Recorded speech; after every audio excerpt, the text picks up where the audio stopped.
Hi, I'm Nicholeen Peck, and I'm actually a recovered liar. So that's fun. We're going to talk about that story, and we're going to talk about why kids lie and how to stop it.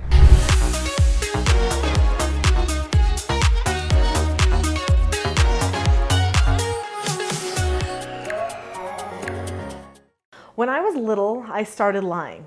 I don't exactly remember what I started lying about at first. That first lie, impossible to remember, especially when you've told as many lies as I told when I was young. I started when I was about 6 years old, and it was probably some lie that got me attention in some way. I was grandiosing, perhaps trying to seem cool or like I was a know-it-all of some sort, which is a really common reason why people choose to lie, to seek attention. Another reason that people choose to lie is to solve their problems. So problem solving is something that is hard to do, and people don't necessarily possess the skills for how to solve all of their problems. And so their problem solving go-to becomes, I'm just going to deflect this and tell something that isn't quite true, or I am going to act like it wasn't really my fault, that I didn't really do it, they just deny it. And I did all of the above, lying. I got so good at lying, and we need to be careful about that term good liar, because there is really no such thing as a good liar. The word good actually comes from the Latin root God. It actually means God-like, so I definitely can't put those two together in my mind, but I became such an accomplished or seasoned liar, maybe we should say, that I was even lying to myself. I was fooling myself all the time. In fact, we would have these little spiritual lessons as a family every week, and I kept telling stories about lying and honesty and how honesty was so important. And I always did this when it was my turn to tell the little spiritual lesson, because I reasoned in my mind, maybe if I tell this lesson again, I'll remember. I'll not turn into the lie monster like the little boy in the story did. Yeah, it didn't work. So finally, one day when I was 14 years old, that's right, 8 years of lying. One day when I was 14 years old, a friend of mine confronted me about my lying. She said, you know, Nicholeen, we all know you're a liar and we don't believe anything you say. You should choose to tell the truth. Whoa, that hit me like a ton of bricks. None of my friends believed me when I was 14 years old. They knew I was a liar. What was I going to do? I thought and thought about how to solve this problem. I sat in my room for hours pondering, what can I do not to lie anymore? And I decided the best thing I could do would be to never talk again. As if that's going to happen. I'm an extroverted person. I like talking. It's probably one of my best ways of communicating with others. So I reasoned to myself that I did know that what I was doing when I was talking started with a craving to talk. So before I lied, I had to decide to talk. Before I talked, I had to get the idea I want to say something. So I told myself, if I can feel that craving to want to talk, to want to seek attention or say something, then I could tell myself stop. I could take a step back and I could ask myself, is this the truth? And if it was the truth, then I could take a step forward and say it with confidence. But if it was not the truth, then I needed to turn and walk away and leave the situation. Well, that's what I decided to do, and I kept track of my progress in a little journal that was very secret, that nobody knew about, because even though I was trying to conquer being a liar, for some reason I didn't want my parents to know that I was a liar yet. I wanted to conquer it all on my own. That actually just made it harder. So what I'd like to talk about in this video is get into a little bit more about why people lie, and then what can we do to stop the lying. Here's the deal. Hopefully you've learned from my story, you can't stop their lying. Only they can stop their lying, but there are key things that you can do as a parent to create an environment where you can help them be motivated to stop lying. There are many different time periods in a person's life where you might find them lying, but the most common time that I've noticed is when children are between the ages of about 7 and 9. For some reason, during this time period, children experiment with lying. This doesn't mean they're going to be a chronic liar. If you catch it all the time, then they won't be. So don't just say they're telling stories or make it sound like something it's not. They need to know what a lie is, and they need to know how it needs to be fixed. And we'll talk about that in just a minute. But they are the most likely to lie. Then, if it's not solved, then a child like me becomes the next product. The person who habitually lies till they can't even stop, and it just becomes chronic. Well, that's how I was. Now, some other people, they don't lie. They want to be honest.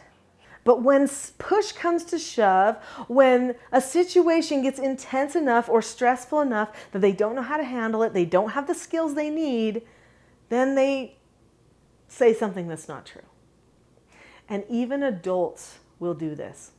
Another reason that I've seen other people lie is to try to get an advantage because they're competitive. Competitive to the point that they have to win or they have to be right, even if it means telling a lie. That doesn't make any sense to me, because if you really want to be right or you want to win, you'd think you want to know you really did it. But when you lie, you didn't really do it. So that's another reason that people end up lying. And in fact, that one's quite common, especially among adults. So how do we help our children stop their lying? Well, we need to teach them skills. I taught myself a skill when I was 14 years old for how to stop lying. I taught myself to recognize I wanted to talk, to stop myself, and then to ask myself a question, and then to only tell the truth or walk away. Those were my only two options. And then to report to myself in my journal. That's a skill set that you can use.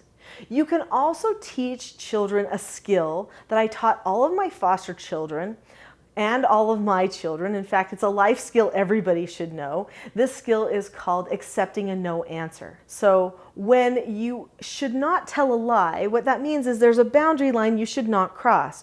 You know telling a lie is wrong, so it's a no. So how do you accept a no answer? You look at the person or the situation, you keep a calm face, voice, and body. Then you say, okay, or you disagree appropriately, and then you drop the subject.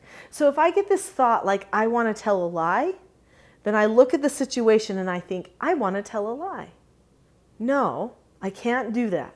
So then because the answer is a no, that there's a line I shouldn't cross there, then I say, okay, I won't cross that line. I keep calm about it, then I don't think about it anymore. In fact, that's one of the key things you can do. If you're struggling with lying, or if you have a child that's struggling with lying, they've got to learn how to drop the subject. Super important. The more and more you think about the lie in your head, the more likely it is that you're going to say the lie, even if you don't want to. So learning how to drop the subject and let it go is key.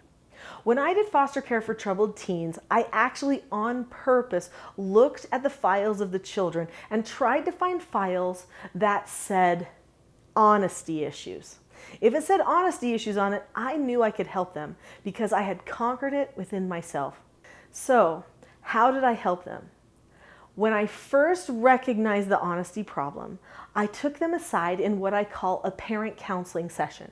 In this parent counseling session, I told them what I had noticed and some situations where I'd seen it occur, and then I said to them, we need to conquer this problem because I know that you can conquer this problem. What type of negative consequence do you think would be motivating for you to stop or control the impulse to lie? And they would think about it. And then they would come up with a negative consequence that would matter to them. Oftentimes we would also come up with a positive consequence that would make it so that they could be motivated to make a change. If they had something they were working toward, that was wonderful as well. One time, one of my children was pulled aside because he was 8 years old and he was struggling with lying. And I asked him what he thought would help him control the impulse to lie. And he said, Mom, if I had to earn 30 minutes of work every time I told a lie, then I would not lie anymore. And I said, okay, I can help you with that. We will have that be the rule. So he earned 30 minutes of work a couple of times. And after that, the honesty issues just disappeared. That's not to say he never told a lie or did anything dishonest again. He occasionally did, and then he got to do 30 minutes of work as a reminder that this was something we had decided in his youth. But for the most part, that did not turn into a habit. Well, it didn't turn into a habit. For the most part, he was cured from that inclination to tell some lies. And he took ownership of that himself. He self-governed himself. So that's a key thing. If you want your children to stop lying, you can't do it for them. You can only help them be inspired to want to tell the truth. One thing that you should do is make sure to remind them what other people know about the statements they say. I never knew that my friends all knew I was a liar. I am so grateful to my friend that she took the time to tell me, we all know you're a liar and we don't believe a thing you say. Now, when you're going to tell your child, you should probably say, just so you know, just because somebody doesn't respond or call you out on a lie, doesn't mean they don't know you're lying.